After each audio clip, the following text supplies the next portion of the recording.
Hello student, कैसे हो आप सब लोग। तो आज की वीडियो एक साइंस स्टूडेंट के लिए होने वाली है, यानी वो बच्चा जिसने क्लास 12th में साइंस स्ट्रीम ले रखा है और आगे जाके साइंस में एक करियर बनाना चाहता है, साइंस एजुकेशन परस्यू करना चाहता है या रिसर्च में जाना चाहता है। तो ये वीडियो उस बच्चे के लिए, वीडियो को एंड तक देखना, क्योंकि हम बात करने वाले हैं all about IISER, BTech from IISER. एक क्वेश्चन होता है बच्चों का, क्या हम बीटेक कर सकते हैं आइजर से? तो ये वाला जो आपका क्वेश्चन है इस वीडियो में क्लियर हो जाएगा। वीडियो को एंड तक देखना बिना स्किप करे। तो पहले तो हम बात कर लेते हैं कि हम आज जो है किन किन पॉइंट्स पे बात करने वाले हैं, डिस्कस करने वाले हैं। तो यहाँ पे देखिए अबाउट आइजर, आइजर होता क्या है, आइजर को स्टैब्लिश क्यों किया गया था, देन उसके बाद न्यू एलिजिबिलिटी क्राइटेरिया, अगर आपको आइजर में एडमिशन चाहिए तो क्या एलिजिबिलिटी क्राइटेरिया होनी चाहिए। देन उसके बाद यहाँ पे देखो सीट मैट्रिक्स, कितनी सीट्स अवेलेबल है आइजर्स में, है ना। देन उसके बाद सिलेबस, आपको क्या पढ़ना है जो आइजर के एग्जाम में आपसे पूछा जाएगा। देन उसके बाद एग्जाम पैटर्न क्या है, मार्किंग स्कीम क्या है। देन बात करेंगे इंपॉर्टेंट डेट्स की, यानी कि कब आइजर का एप्लीकेशन फॉर्म यहाँ पे रिलीज होगा, कब आप एप्लीकेशन फॉर्म को फिल कर सकते हो। देन बात करेंगे फीस की, कितनी फीस आपको पे करनी है। डॉक्यूमेंट्स की, कौन कौन से डॉक्यूमेंट की आपको यहाँ पे रिक्वायरमेंट पड़ने वाली है। तो वीडियो को एंड तक देखना, ठीक है। अगेन बोल रहा हूँ, तो यहाँ पर देखिए पहले तो हम बात करेंगे अबाउट आइजर। आइजर होता क्या है, आइजर को स्टैब्लिश क्यों किया गया था। तो आइजर का फुल फॉर्म है Indian institute of science education and research, okay. अब गवर्नमेंट ऑफ इंडिया द्वारा आइजर को यहाँ पे स्टैब्लिश किया गया था। क्यों स्टैब्लिश किया गया था? फॉर एग्जाम्पल कोई बच्चा साइंस बैकग्राउंड से, जिस बच्चे ने साइंस स्ट्रीम ली है और वो आगे चाहता है कि भाई मेरे को साइंस में ही करियर बनाना है, तो उसके लिए, उस बच्चे के लिए यहाँ पे गवर्नमेंट ऑफ इंडिया द्वारा आइजर को स्टैब्लिश किया गया था, ठीक है। देन उसके बाद यहाँ पे देखो आप जो है 7 आइजर्स में एडमिशन ले सकते हो। 7 आइजर कौन कौन से आपके, आइजर बहरमपुर हो गया, भोपाल हो गया, कोलकाता हो गया, मोहाली हो गया, पुणे हो गया, त्रिवनाथमपुरम हो गया, तिरुपति हो गया, ठीक है। तो ये 7 आइजर्स हैं, आप इन 7 आइजर्स में एडमिशन ले सकते हो। अब यहाँ पे पढ़ाया क्या जाता है, कौन सा प्रोग्राम ऑफर किया जाता है, ठीक है। तो यहाँ पर देखो 5 ईयर BSMS एट ऑल आइजर, तो यहाँ पे जो इनका फेमस कोर्स है वो है आपका BSMS प्रोग्राम, जो कि इंटीग्रेटेड प्रोग्राम है आपका। जैसे आपका BSc MSc होता है, वैसे यहाँ पे BSMS होता है। अभी आप ये कहोगे फिर तो मैं एक नॉर्मल कॉलेज से BSc MSc कर सकता हूँ, तो देखो भाई अगर आप नॉर्मल कॉलेज से करते हो तो उसकी जो वैल्यू है इससे कम है, क्योंकि आइजर की वैल्यू ज़्यादा है। क्यों ज़्यादा है? क्योंकि यहाँ पे आपको सिर्फ साइंस ही पढ़ाया जाता है, इसको साइंस एजुकेशन के लिए ही बनाया गया है। यहाँ पे आपके जो साइंस टैलेंट है उसको डेवलप करने के लिए बनाया गया है आइजर को, ठीक है। तो इसकी वैल्यू ज़्यादा है आइजर की कंपैरिजन बाकी के अदर कॉलेजेस, ठीक है, समझ गए।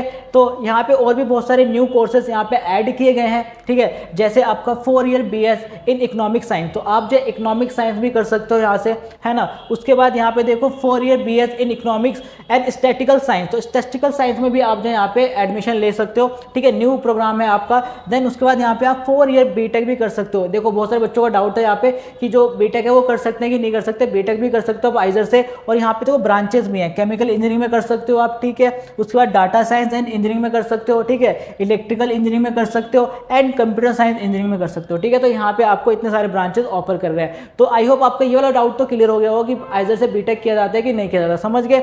देन उसके बाद यहाँ पे हम बात कर लेते हैं, मैंने यहाँ पे बड़े बड़े अक्षरों में लिख रखा है, देख लो आप। जैसे 5 ईयर आपका यहाँ पे BSMS डुअल डिग्री हो गया, ठीक है। उसके बाद यहाँ पे 4 ईयर बीटेक प्रोग्राम भी आपको ऑफर किया जाता है, BS इन इकोनॉमिक्स भी कर सकते हो, ठीक है। उसके बाद आपका स्टैटिकल साइंस भी हो गया आइजर तिरुपति में।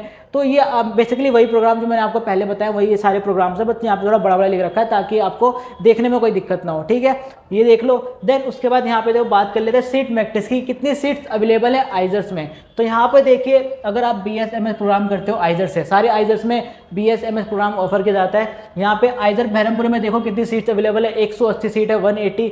आइजर भोपाल में आप देख सकते हो 155 सीट है, 255। आइजर कोलकाता में देख सकते हो 250, 250। आइजर मोहाली में देख सकते हो 250। आइजर पुणे में देखो 288, 228 सीट अवेलेबल है। आइजर तिरुपति में देखो आप 275, 275 सीट अवेलेबल है। आइजर त्रिवनाथमपुरम में देखो आप 320, यहाँ पे आप 320 सीट अवेलेबल है, ठीक है।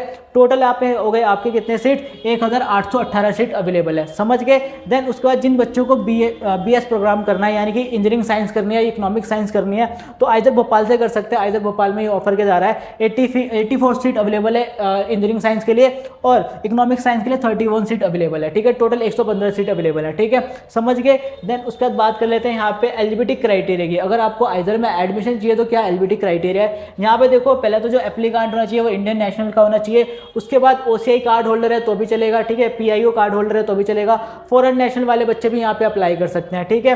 देन उसके बाद कैंडिडेट मस्ट है पास क्लास 12, ठीक है, किसी भी रिकॉग्नाइज्ड बोर्ड से अगर आप पास हो क्लास 12 तो आप जो यहाँ पे अप्लाई कर सकते हो, है ना।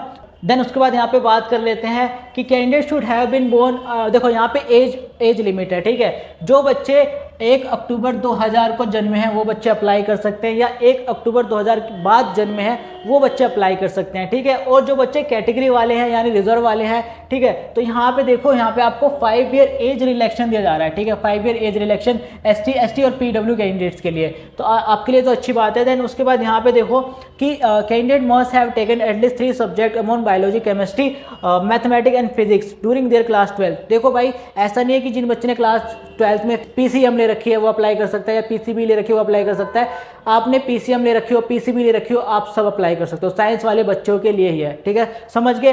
देन उसके बाद क्लास 12 में आपके 60% मार्क्स होने चाहिए जो जनरल कैटेगरी वाले बच्चे हैं, ठीक है, समझ गए। और जो बच्चे रिजर्व कैटेगरी वाले हैं उनके यहाँ पे 55% मार्क्स होने चाहिए क्लास 12 में, आप एलिजिबल हो, आप अप्लाई कर सकते हो, ठीक है।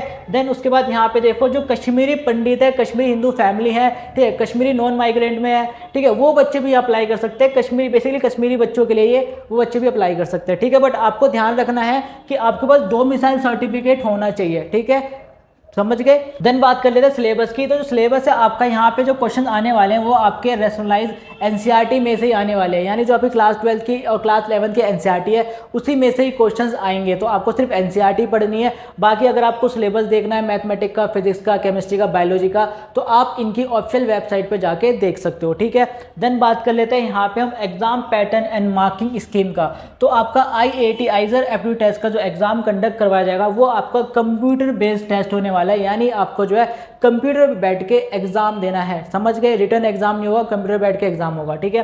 देन उसके बाद यहाँ पे देखो IISER aptitude test will consist, देखो 60 क्वेश्चन आपके टोटल पूछे जाने हैं, ठीक है। 15 क्वेश्चन इस सब्जेक्ट में से आएंगे, ठीक है। बायोलॉजी में से 15 क्वेश्चन, केमिस्ट्री से 15, मैथमेटिक्स से 15 क्वेश्चन और फिजिक्स में से 15 क्वेश्चन आपसे पूछे जाएंगे, समझ गए। देन उसके बाद यहाँ पे आपको जो एग्जाम का टाइम मिलेगा 180 मिनट मिलेगा, 180 मिनट मिलेगा, यानी 3 घंटे आपको मिलेंगे एग्जाम को कंप्लीट करने के। और यहाँ पे जो आपके क्वेश्चंस होंगे वो आपके मल्टीपल चॉइस क्वेश्चंस होंगे, मल्टीपल टाइप क्वेश्चंस होंगे, यानी MCQ क्वेश्चंस होंगे, टिक मार्क वाले, समझ गए। देन उसके बाद यहाँ पे देखो अगर आपका आंसर सही होता है तो यहाँ पे आपको 4 मार्क्स दिया जाएगा, ठीक है। इफ योर आंसर इनकरेक्ट, अगर आपका आंसर इनकरेक्ट होता है तो -1 कर दिया जाएगा, 1 मार्क्स डिडक्ट कर दिया जाएगा। यहाँ पे नेगेटिव मार्किंग है, समझ रहे हो, नेगेटिव मार्किंग है, ध्यान से एग्जाम करना। एंड उसके बाद यहाँ पे देखो कोई आप क्वेश्चन छोड़ देते हो, उसको अटेम्प्ट नहीं करते, तो यहाँ पे आपको 0 मार्क्स दिया जाएगा, कोई भी मार्क्स यहाँ पे काटा नहीं जाएगा, ना दिया जाएगा। देन उसके बाद जो आपका टोटल पेपर होने वाला है IAT का वो होने वाला है 240, टोटल एग्जाम 240 मार्क्स का होने वाला है, समझ गए। देन उसके बाद यहाँ पे हम बात कर लेते हैं इंपॉर्टेंट डेट्स की। तो एप्लीकेशन फॉर्म आपके जो रिलीज होंगे, एप्लीकेशन पोर्टल जो ओपन हो जाएगा वो आपको ओपन होगा 5 मार्च से, ठीक है। और कब क्लोज होगा, क्लोज होने की डेट देखो यहाँ पे क्या है 15 अप्रैल, ठीक है। ऑलमोस्ट 1 महीने का टाइम आपको मिल रहा है, 1 महीने से ज़्यादा का टाइम मिल रहा है। देन उसके बाद देखो जो करेक्शन विंडो आपकी ओपन होगी, यानी कि फॉर एग्जाम्पल आपने एप्लीकेशन फॉर्म में कोई गलती कर दी है, बाद में आपको पता लगता है भाई मैंने एप्लीकेशन फॉर्म में गलती कर दी और मैंने सबमिट कर दिया है, तो आपको एक चांस मिलता है कि आप उस मिस्टेक को सुधार सको, ठीक है। तो वो एप्लीकेशन जो करेक्शन विंडो ओपन हो जाएगा आपका 21 अप्रैल को ओपन होगा और 22 अप्रैल को क्लोज हो जाएगा। उसके बाद देखो release of hall ticket, hall ticket कब आएगा आपका 15 मई को हॉल टिकट आ जाएगा। उसके बाद आपका आइजर एप्टीट्यूड टेस्ट यानी एग्जाम कब होगा वो आपका 25 मई को होगा, ठीक है। आंसर की कब आएगी, यहाँ पे इन्होंने 25 मई ले रखा है, 6 मई ले रखा है, बट आपका आइजर के एग्जाम के बाद आंसर की आएगा, ठीक है, समझ गए। देन उसके बाद यहाँ पे हम बात कर लेते हैं कि एप्लीकेशन फीस क्या रहने वाला है। तो जो बच्चे यहाँ पे जनरल कैटेगरी से हैं, EWS कैटेगरी से हैं, OBC से हैं या OBC NCL कैटेगरी के हैं, उन बच्चों को यहाँ पे 2000 फीस देना है, 2000 फीस देना है, ठीक है, एप्लीकेशन फीस। उसके 1000 फीस उन बच्चों के लिए है जो बच्चे PW कैटेगरी से हैं और जो बच्चे यहाँ पे कश्मीरी माइग्रेंट हो गए, कश्मीरी फैमिलीज हो गए, और SC ST कैटेगरी वाले, रिजर्व कैटेगरी वाले जो बच्चे हैं उनके लिए यहाँ पे 1000 फीस है, ठीक है। देन उसके बाद हम बात करते हैं 12,000 जो फीस है वो आपके फॉरेन नेशनल कैटेगरी वाले बच्चों के लिए है। देन उसके बाद दी फीस एप्लीकेशन, देखो यहाँ पे जो है एप्लीकेशन फीस वो नॉन रिफंडेबल है, ठीक है, यानी ये वाली जो फीस है आपको वापस नहीं किया जाएगा, समझ गए। देन हम आगे बढ़ते हैं, आगे देखो क्या है कि क्या क्या डॉक्यूमेंट की रिक्वायरमेंट आपको पढ़ने वाली है। तो यहाँ पर देखिए क्लास 10 की मार्कशीट आपके पास होनी चाहिए, क्लास 12 की सर्टिफिकेट और मार्कशीट आपके पास होनी चाहिए। देन उसके बाद category certificate, if you are applying under EWS, OBC, SC, ST, PW, अगर आप इन कैटेगरी से हो तो भाई आपके पास कैटेगरी सर्टिफिकेट होना चाहिए। उसका photograph, scan image of your photograph, तो आपको अपनी एक फोटोग्राफ की स्कैन कॉपी निकाल के रख लेनी है। देन उसके बाद सिग्नेचर की स्कैन कॉपी निकाल के रखनी है, आपको ब्लैंक व्हाइट पेपर पे अपना सिग्नेचर करके उसकी स्कैन कॉपी निकाल के रखनी है। देन उसके बाद photo ID, scan copy of the valid photo ID, आपके पास एक फोटो ID होनी चाहिए, ठीक है। देन उसके बाद यहाँ पे देखो कश्मीरी माइग्रेंट, अगर आपके पास कश्मीरी माइग्रेंट, अगर आप कश्मीरी माइग्रेंट स्टूडेंट हो, ठीक है, कश्मीर से बिलोंग करते हो, तो आपके पास जो है सर्टिफिकेट होगा, कश्मीरी माइग्रेंट सर्टिफिकेट होगा, वो आपके पास होना चाहिए एप्लीकेबल, ठीक है, कश्मीरी वाले बच्चों के लिए, हर किसी के लिए नहीं है। देन उसके बाद medical certificate if applicable, and उसके बाद आपका आता है OCI PIO card holder if applicable. Then उसके बाद यहाँ पे जो फॉरेन नेशनल वाले बच्चे हैं उनके लिए यहाँ पे कार्ड सर्टिफिकेट होता है, वो होना चाहिए। उसके बाद if you don't have your class 12 marksheet yet, you can upload a sign declaration from form, you must upload a scan copy of your actual marksheet by 7 July. Basically बोला जा रहा है कि जब आप एप्लीकेशन फॉर्म को भर रहे हो, अगर आपके पास मार्कशीट नहीं है क्लास 12 की, ठीक है, तो आपको जो है यहाँ पे एक साइन डिक्लेरेशन फॉर्म वहाँ पे भरना पड़ेगा। उसके बाद आपको जो है अपना जो मार्कशीट है, एक्चुअल जो मार्कशीट है क्लास 12 की, वो 7 जुलाई से पहले पहले यहाँ पे अपलोड करना पड़ेगा, ठीक है, 7 जुलाई तक यहाँ पे आपको अपलोड करना पड़ेगा। ये चीज़ यहाँ पे इन्होंने बोल दिया, ठीक है, कोई डाउट हो तो पूछ लेना। देन यही चीज़ आपको बताना था। आई होप आपको ये वीडियो अच्छी लगी। अगर वीडियो अच्छी लगी तो वीडियो को लाइक करना, चैनल को सब्सक्राइब करना और अपने सारे दोस्तों को शेयर कर देना। Bye bye.